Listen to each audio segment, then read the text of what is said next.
Samantala, karagdagang miyembro po ng Philippine Red Cross inihatid na po ng Philippine Coast Guard sa Gihulngan, Negros Oriental. Alamin natin ang balita nga mula kay Carlo Mateo Caloy.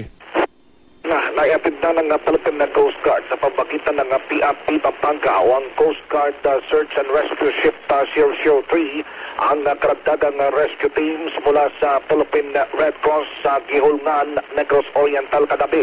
Ayon kay Vice Admiral Edmond Tan, Commandant ng Philippine Coast Guard, mula sa Dumaguete, nagdala rin ang Philippine Coast Guard ng karagdagan pang mga relief goods upang makatulong sa mga naapektuhan ng malakas na lindol noong Lunes.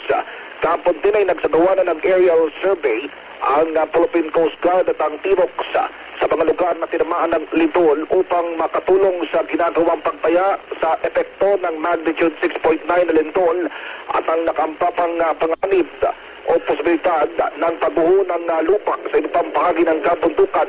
Hindi lamang dahil nga sa aftershocks, kundi dahil na rin sa epekto ng pag-ulan.